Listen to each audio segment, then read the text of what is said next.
नमस्कार, आप देख रहे हैं बिहार प्राइम 24। बिहार की आवाज, देश दुनिया की पहचान।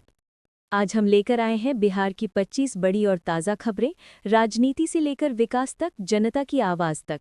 तो चलिए शुरू करते हैं आज की प्रमुख खबरें। AIMIM ने बिहार विधानसभा चुनाव 2025 के लिए अपनी पहली उम्मीदवार सूची जारी की है, जिसमें सीमांचल क्षेत्र के 25 उम्मीदवारों को प्राथमिकता दी गई है। पार्टी पूरे जोश के साथ चुनावी कैंपेन में लगी हुई है और इस बार की रणनीति में क्षेत्रीय समर्थन को मजबूत बनाना मुख्य उद्देश्य है। मतदान 2 चरणों में 6 और 11 नवंबर को संपन्न होंगे, जिससे चुनाव प्रक्रिया में व्यापक भागीदारी की उम्मीद है। बिहार में 2 युवकों का गंगा नदी में डूबने का दुखद हादसा सामने आया है। ये घटना नवनिर्मित सीढ़ी घाट पर सुरक्षा प्रबंधों की कमी के कारण हुई है, जिसके चलते शासन ने जांच शुरू कर दी है और सुरक्षा मानकों को सख्त बनाने के निर्देश दिए हैं, ताकि भविष्य में ऐसी घटनाएं न हों। भाजपा ने विधानसभा चुनाव में महागठबंधन पर तीखा हमला किया है। पार्टी का कहना है कि महागठबंधन के भीतर सीट बंटवारे को लेकर गहरी असहमति है, जो चुनावी रणनीति को कमजोर कर रही है। भाजपा इस कमजोर पहलू को जनता के सामने उजागर कर राजनीतिक दबाव बढ़ा रही है। प्रधानमंत्री नरेंद्र मोदी 23 अक्टूबर से बिहार में चुनाव प्रचार अभियान शुरू करेंगे। इस दौरे को लेकर सभी राजनीतिक दल अपनी तैयारियों में व्यस्त हैं। पीएम मोदी का ये दौरा एक महत्वपूर्ण मोड़ साबित होगा, जिसे चुनाव में निर्णायक माना जा रहा है। झारखंड मुक्ति मोर्चा ने बिहार विधानसभा चुनाव में स्वतंत्र रूप से चुनाव लड़ने का फैसला किया है। ये निर्णय क्षेत्रीय राजनीति में बदलाव लेकर आएगा और गठबंधन की स्थितियां प्रभावित हो सकती हैं, जिससे नया राजनीतिक समीकरण बनना तय है। पटना एयरपोर्ट से 25 वर्षीय सॉफ्टवेयर इंजीनियर वेणु चैतन्य अचानक लापता हो गया है। परिवार ने पुलिस में शिकायत दर्ज कराई है और पुलिस उसकी तलाश में जुटी हुई है। मामला अभी गमगीन स्थिति में है। दिवाली एवं छठ पूजा के कारण बिहार के सभी स्कूल 20 अक्टूबर से 29 अक्टूबर तक बंद रहेंगे। इससे बच्चों की पढ़ाई पर असर पड़ सकता है, लेकिन त्योहारों की खुशियों में डूबे परिवारों के लिए ये समय विशेष रूप से महत्वपूर्ण है। दिवाली के दिन बिहार में सरकारी बैंक और PSU शाखाओं को खुले रखने का फैसला किया गया है, ताकि लोगों को बैंकिंग सुविधाएं मिलती रहें। हालांकि 22 अक्टूबर को दिवाली की वजह से छुट्टी रहेगी, जिससे त्योहार का आनंद पूरा किया जा सके। दिवाली के मद्देनजर पटना और आसपास के इलाकों में अतिरिक्त पुलिस बल तैनात किया गया है। ये कदम त्योहार के दौरान कानून व्यवस्था बनाए रखने और शांति सुरक्षा सुनिश्चित करने के लिए आवश्यक है।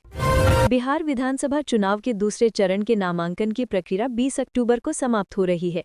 उम्मीदवारों ने पूरी तैयारी के साथ पर्चा दाखिल किया है और अब अंतिम चरण के लिए इंतजार किया जा रहा है। पटना, पूर्णिया और अन्य जिलों में चुनावी प्रचार जोरों पर है।